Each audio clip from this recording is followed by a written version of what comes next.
Hola, hola, welcome to this week's vlog. This is episode 2 of a series that I was supposed to be super consistent with, but I wasn't.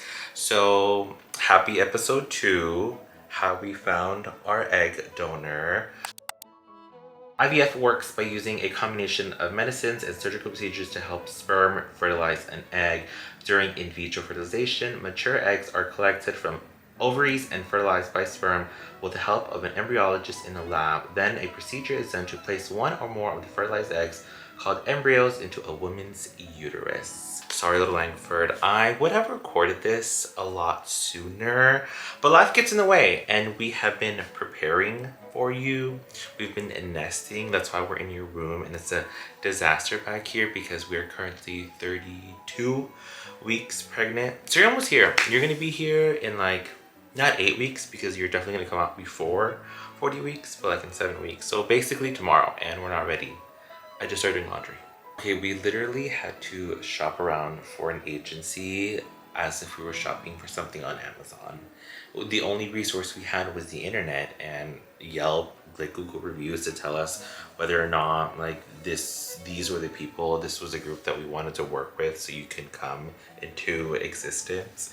So we kind of had to trust our gut and go by reviews. I guess that's why like reviews are important.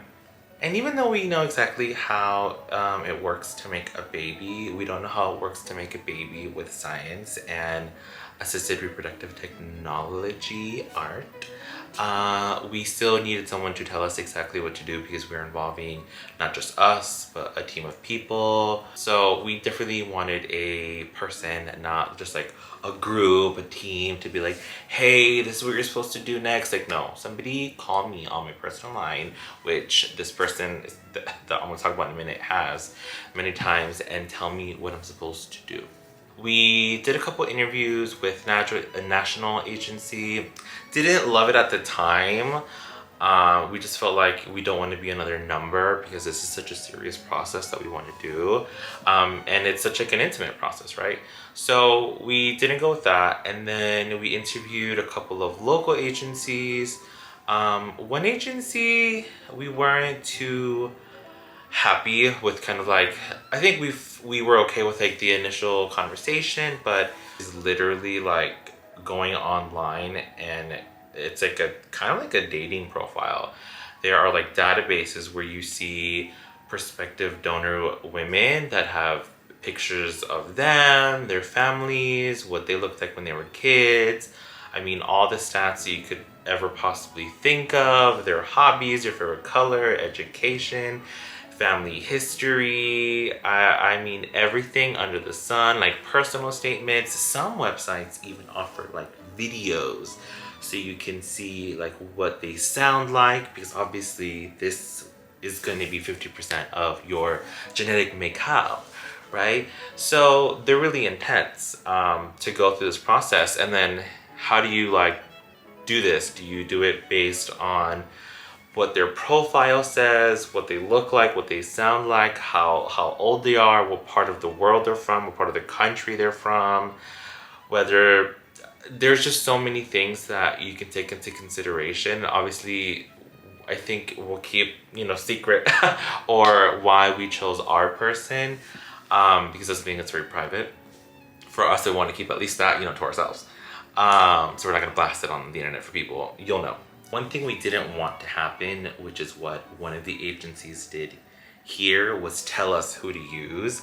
We thought that was very strained. They barely know us, had never had a conversation with us, like a true deep one. And we're like, here, have this person. And we're like, no, like we want to really fall in love with the person that we choose to be part of this like crazy journey we're going on. We ended up going with a local agency run by a very wonderful woman. She is your fairy godmother. I will talk to you about her one day. We are very close now. We ended up becoming very close friends. We're always on the phone chit-chatting. And she has been through your journey so far. She was even at your appointment last week. So you definitely know about Miss Wendy. Hey Wendy, shout out if you're watching. Wendy is owner, operator, director, head lady in charge of Creative Love Egg Donor and Surrogacy Agency based in Fort Lauderdale. Thank you so much, Wendy. Shout out to her. She's been amazing. If anyone needs any help, go her way. Link down in the description. At this point, so working with Wendy, at the time, Wendy has a small team that she's working with, and we get access to this database of like hundreds and hundreds of donors. So your papa and I are literally putting it on the TV on the big screen, and we're going through every single person one by one.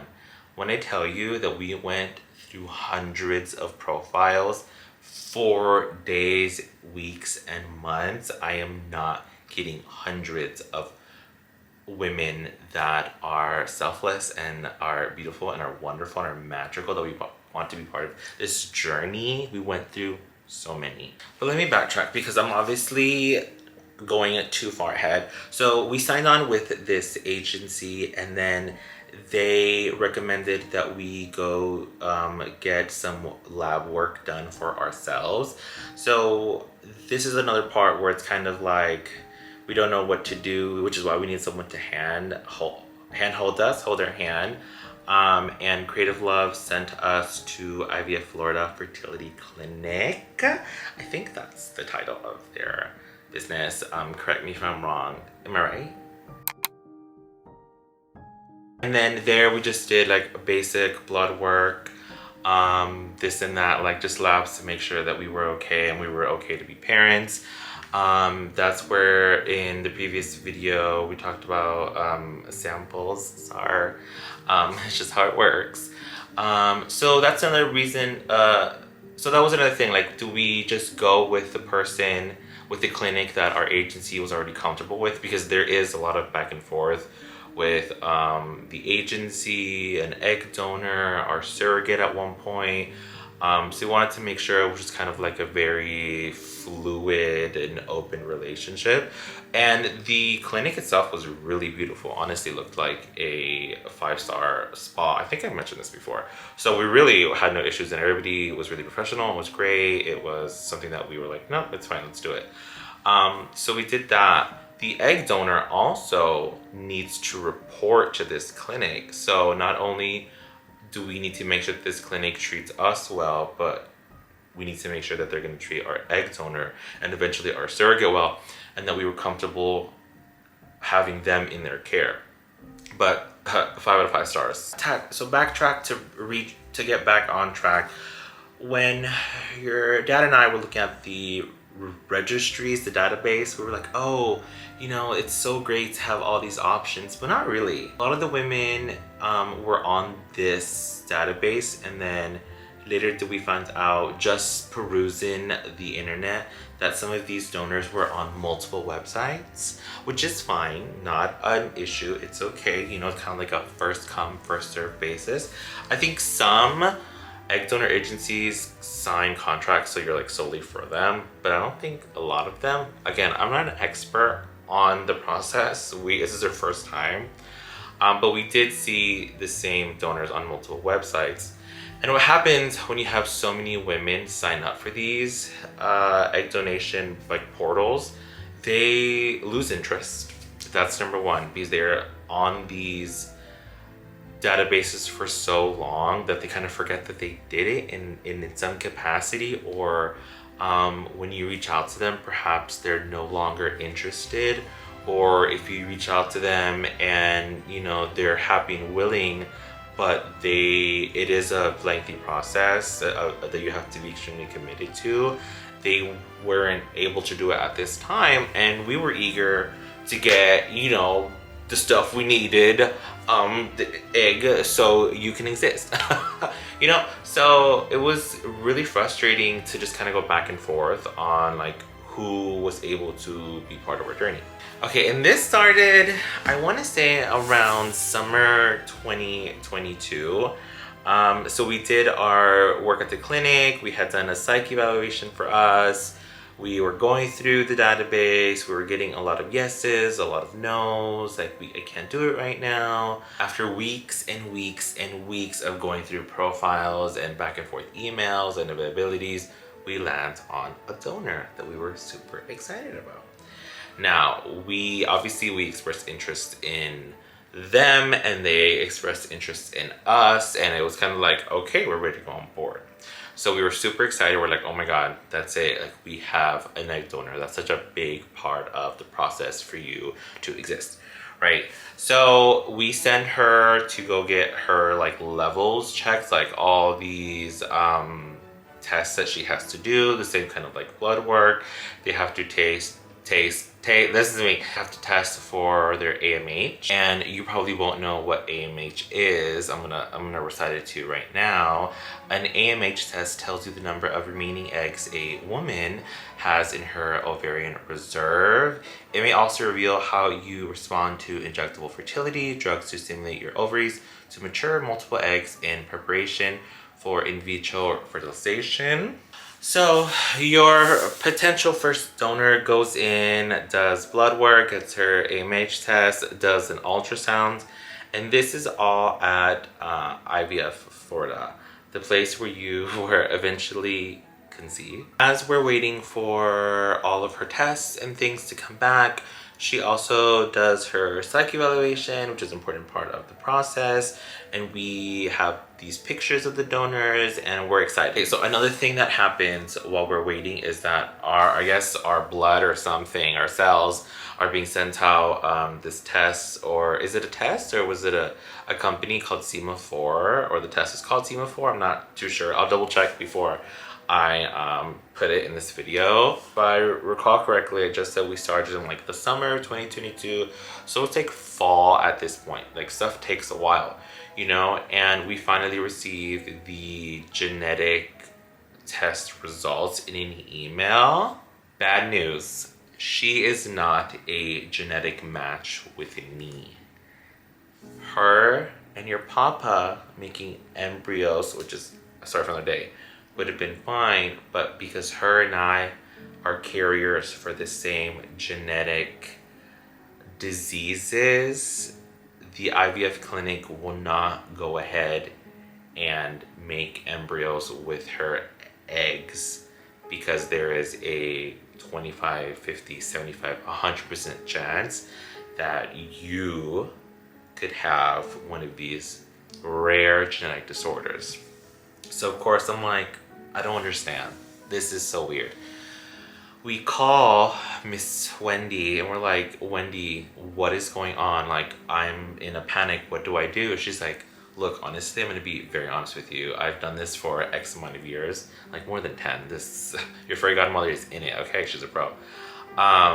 She's like, this has never happened to me. Maybe once before. And I'm like, oh my God. Of course, with my luck, the Lankford way, this is happening to us. Like, I am standing in the way of you being made, of you being created, okay? So obviously I feel like very, very just like kind of guilty and upset. And I even tell your dad, I was like, honestly, look, we don't even have to use part of my biology to make a family. Like, if this is the egg donor that we really love and we're in love with the process and we want to like get it going, then like I don't care. Like, it's just it's not a big deal for me. But you know, your dad reassured me like, hey, that was never, oh, I'm gonna start crying. Obviously we want to have a big family, so we want to have more than one of you. Little regrets. So it was kind of like a big bullet to swallow. A big bite to swallow. It was upsetting, to say the least. And we kind of felt like all these weeks from like summer till fall that we had gone through multiple egg donors saying that they weren't interested, that they couldn't do it. Some of the egg donors that we had picked had low AMHs, had other issues that when they did testing, they couldn't be a donor. And then to get to this far, even having this first donor go to our clinic and get tests done, we were kind of just like, it felt just awful. And now looking back, we're like, oh, that's nothing. Like, this, you go through like these ups and downs like crazy. That is, I understand, as cheesy as it sounds, and I'll always say this, and you're like, why do you guys keep calling it a journey? Because a journey. There are roads that wind. You go up and down a mountain in a forest, swim through the ocean. You feel like you're drowning at some point. because you're like, this is all I've ever wanted. Like, so that was basically like a wall. We're like, what do we do now? We were actually on vacation. We were up seeing your Popcorn and Birdie up in Gainesville when we got the news. So at least we were like amongst family to like kind of like make us feel better about the situation. So we come back home and weeks go by, we take a little break, we find another egg donor. She happens to live on the west coast of Florida. So we're like, not super close, but like semi-local, you know, can at least drive to the East Coast, you know, and get to our clinic. So same thing happened. We are waiting for her test results. Her like AMH levels look okay, which is like a really big, it's kind of like your scorecard. Like unfortunately for egg donors, that it's like the number one thing that I think doctors like look at. And then I think they look at like follicle counts after, but that's like more like once you've kind of passed it and you're like in the clinic. So little Lankford, we have found perhaps like, oh, this is it, this is the one, like, you know, second time, like we got it, it's definitely gonna happen now. However, more things happened. So on the west coast at the time, there had been like a major hurricane. You'll know what hurricanes are: big storms, big thunder, wet. It was hard for her to get to clinics to like do like lab work, and there was like a at-home test that she could have done, but she was unable to get it because literally like this part of Florida was like destroyed. It was like a beach town, and she couldn't get to the post office, and this had been going on for like weeks, like literally weeks. So it was like, okay, more time is filling up, and she was able to get some things done like here and there, and we were still kind of like holding on to hope, like, you know, please, like I hope she makes it, because, you know, we really would love her to be part of her journey. You kind of like fall in love with these people because it's someone that is going to be at least in our hearts and our minds forever because they're a part of you. So it kind of feels like heartbreak when things aren't going the right way. Yeah, you hold like a special place in your heart for these women. I never thought I would hold a woman like that in my heart. But unfortunately, this second donor just couldn't commit to the process. And I'm gonna be really honest with you, kind of ghosted us, which kind of sucked. So that was really unfortunate. At this point, it's the holidays, you know, and we're like, let's just get through the holidays. It was sad holidays by this point. We're like teetering into the new year, and it's been 6 months since we signed up with our agency, and we have done all these tests, and we've gone through multiple egg donors and nothing. And, you know, we're just basing on what like the internet is telling us, and on average we're like past the time, like we're already supposed to have an egg donor. Like out of the whole process, it's almost like the easier end of it, and we're like, okay, there's nothing, what do we do? It is 2023, and your papa and I have to make a really big decision. We're not finding anybody on this database. What's going on? They're just not there. Like you can't expect there to be like hundreds and hundreds of women on this database that are gonna help us, you know, become fathers. At this point, it's 2023. Your papa and I are exhausted, we're fatigued. You know, we still have a little bit of faith because it's a new year, we're like a fresh start, but we definitely are feeling the fatigue of not having a donor yet. So at this point, I'm like, look, this is me to your papa, to your dad. I'm like, we have to pivot.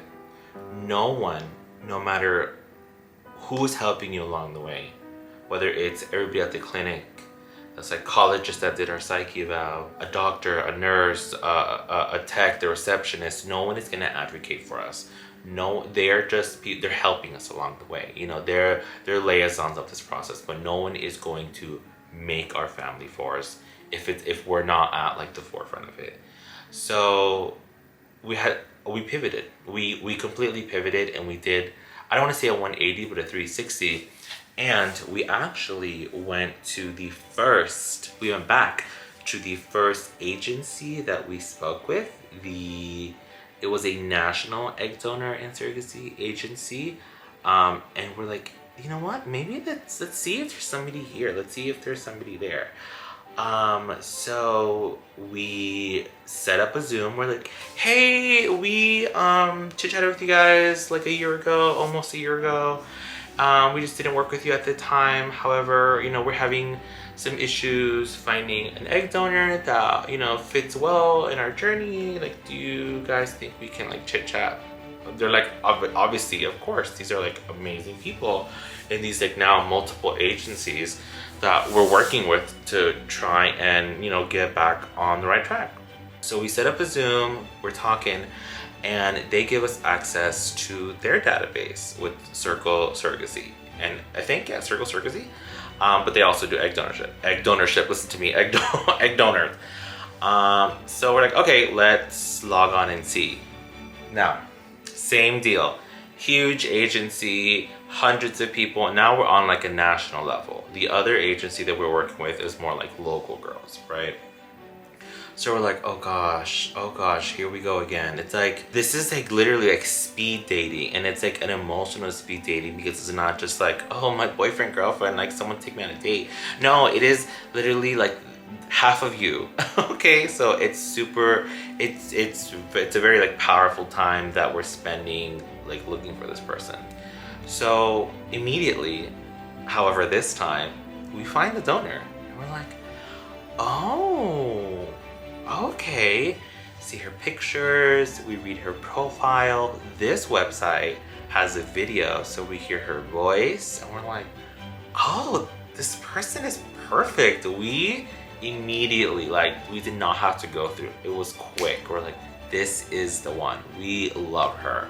We can definitely, like, again, we're like picturing what you would look like, what you would sound like this is it. This is the one. So immediately we reach out back to Circle and we're like, hey, we love this person. Can we see if she would be interested in working with us? Because, you know, some egg donors or even surrogates, they're not really open to working with LGBTQ plus IA families. So we reached out to Circle and we're like, hey, we love this person. Here's her profile. Can you see if she would like to be on our journey with us, like be a part of it? And almost immediately we got a response that yes, she does. So we're like, oh my God, this is it. Third time's a charm. Baby is coming. Little Lankford, here you come. We do a Zoom meeting with her and she's great. I mean, honestly, so sweet. I don't want to give too many details away, but Chad, your papa and I are obviously in love. We're like, oh yes, let's do it. And then this person lives in a different state, which we thought like, man, okay, logistically, like how is this gonna work? So this is like more so for friends and family out there. So she was already a one-time donor for another family, which I thought was amazing. So to be an egg donor, this is like a little information. You don't need to have already had children, but you can be a donor for the first time if like all your levels and like all your tests are like okay. To be a surrogate, you have had to already had a successful pregnancy with no issues. But yeah, just to be clear with that. So egg donor, you can not have had a baby, but to be a surrogate, you have had to had a baby already. But this wonderful person already has her beautiful family and she's already donated to another family. So we're like, oh cool, like she knows like what to do, like she's gone through this. It's not like as new for her as it is for us. So she's got, you know, some lab work done, like her AMH is okay, and we saw what like her egg donation was for the other family. We're like, wow, I'll take a super good number. Sorry, is that too much?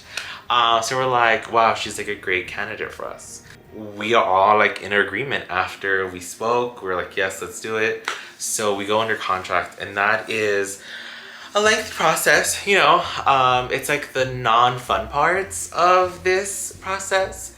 You know, just to make sure that, you know, legally you are ours and nobody else is. And just, you know, just kind of like boring black and white stuff that if anybody, this is again for friends and family, Little Lankford. If anybody has any questions on it or is like wondering what these contracts like look like and sound like, message me. I can help you out, at least in that instance. I don't want to say I'm an expert, but I have real life experience on it. So we get the contracts underway, there's signs, all this fun stuff. And then she, donor number 3, gets to fly down to Florida and visit our IVF clinic. And before I forget this is an important part of having to pivot and kind of having to like wake yourself up and refresh yourself and advocate for yourself. We let our first agency that we had signed a contract with them like, hey, guess what? We found an egg donor. We're in the process of making the embryos. You know what? We just couldn't find anybody on your database. And no hard feelings, literally. It's not their fault that they just didn't have somebody on their database that worked for us. Like, they can't just give you someone. You know, you have to either wait for the right person or you need to go find that person. So I feel like that is something that was a really big deal for us, that we were like, just because the person isn't in one database for one place that we're looking, like, no, you have to go look somewhere else. No one is gonna find this perfect person for you unless it's you. So Chad and I had to do that. So I feel like a lot of other families like us, you know, could possibly be bogged down by that, but we said no, we are going to get our sweet angel with us as soon as possible because we cannot wait for you to be here. And we went looking and we found it. We were like, this is it, this is the person. However, we do go back to our original agency when it's time for surrogacy. So we told them, hey, we will see you guys very soon. Let us know how everything is going. Well, we'll let you know how everything is going. They told us that. We'll see you guys very soon. Wish us luck. Gotta go. At this point, our egg donor now is locked in. We are all super excited. We are chatting back and forth over email. We're letting her know, hey, if you need anything, like, we don't want to make it too weird. Like, we'll be here in Florida. Like, while you're here, your egg donor had to come to Florida to our clinic to do the egg retrieval, which was like, I want to say, was it like 10 to 14 days? So that is a big commitment for her to leave her family and come with her support person to stay in a hotel here. Hopefully, if I remember correctly, she was able to enjoy some of the weather down here at the time. It reminded her of home, which I was very happy to hear. So, you know, perhaps it was like serendipitous and it was like a warm, familiar moment and experience for her to do it. And after the 10 to 14 days that she was here, getting her body and her mind ready for the procedure for the egg retrieval, it happened. We got our eggs and it was successful. We got a very good, I want to say an awesome amount of eggs. And we were happy and we were so grateful for your egg donor, which we still chat today, 8 months pregnant, and we chat with her just to like send her updates on like how things are going and just to express how grateful we are. And like I said earlier, like she's always gonna be in my heart. She's always in your papa's heart and we think about her all the time. And I know that when we look at her, we'll think about her and her sacrifice and her gift, that we really can't repay her for, you know, just to think that she kind of woke up one day and decided, you know what, I am gonna help another family build their family. It's really selfless. Like there's nothing that we can say or do to tell her how grateful we are to give us the biggest gift that anybody can give us, which is life. So we're just so grateful at this point, but we're just so happy that we have this part of the process over and done with. And then the next stage, which happens almost immediately, but I want to leave that for another video, is how our embryos were created. So that's a whole other story. So I'm telling you, little Lankford, if the journey had roads and mountains, we went through the ocean, we threw ourselves out of an airplane, the embryo thing, the embryo portion also put us in like a whirlwind roller coaster adventure. Just when you think you have conquered one part of the journey, it's like there's a new boss. There is a new level that you have to graduate to and master it, because you have to do it. That's just how it is. You have to overcome all these obstacles, and they were not easy. A lot of ups and downs, a lot of happy moments, a lot of sad moments. But look at you. You are 32 weeks right now. And I have so much stuff to do in your nursery. So you're doing good. You're almost here. And we were just so grateful for that portion of our journey to be done with, and start the bigger portion. Because I feel like at that point you existed just like in a petri dish.